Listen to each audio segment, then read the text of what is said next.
Alors maintenant, on va dans le froid, je crois. Hein. Oui, c'est pour... là, je vais donner le titre dès le début, c'est Soudain seul. Alors, Soudain seul, c'est un titre un peu menteur, en tout cas pour la moitié, sur le côté soudaineté, parce que nos deux protagonistes sont seuls déjà depuis un moment, puisqu'ils font le tour du monde en bateau, et donc ils sont forcément seuls. Alors, ce qui va changer pour eux deux, c'est qu'ils veulent absolument visiter une île, donc pour cela, ils font un détour. Alors, pour situer, ils sont à proximité des côtes antarctiques, et pendant qu'ils sont sur cette île, une tempête va s'abattre, et à leur retour, oh bah mince, le bateau n'est plus là. Donc là, ils se retrouvent vraiment seuls.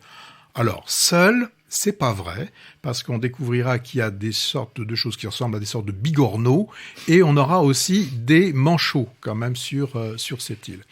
Alors, à cette situation qui est quand même, on peut le dire, relativement angoissante, hein, quand on se retrouve à cet endroit-là, on sait que les hommes les plus proches doivent être quand même à plusieurs heures de là.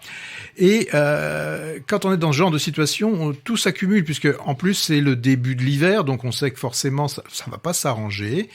Et si avec ça, non, il n'y a pas que cela, parce qu'il y a déjà aussi leur couple qui prend l'eau déjà, enfin qui prenait l'eau.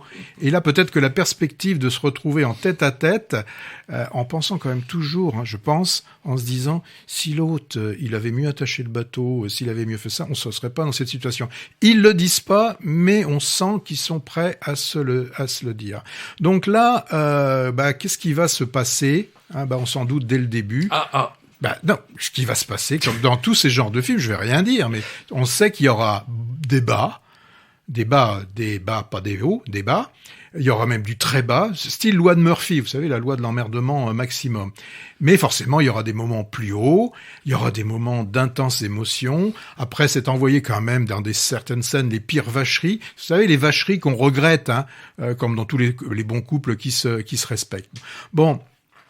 Sauf que faire une bonne scène de ménage, tout le monde ne réussit pas. Celle qui était merveilleuse, qui était très bien, qui ressemblait vraiment à la réalité, c'était celle dans Anatomie d'une chute. Mais là, je l'ai pas forcément retrouvée. Alors niveau interprétation, au niveau de la distribution, c'est très facile puisque hormis les manchots, mais qui ne sont pas listés à la fin du film sur le générique, on en a deux. Ils font de leur mieux, hein, ils font même ça très bien. Il y a Gilles Lelouch, il est très bien.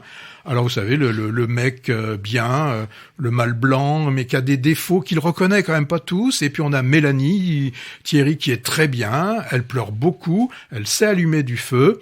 Bon, moi en ce qui me concerne, je me suis ennuyé grave. Ah bon, moi j'ai trouvé l'histoire de ce survival movie d'un couple bien mené, même si certains détails clochent un peu question réalisme, hein, et les paysages austères sont magnifiques. Hein. C'est tourné en Islande, hein, on a vu ça à la fin, plutôt que vers l'Antarctique où l'histoire est censée se dérouler.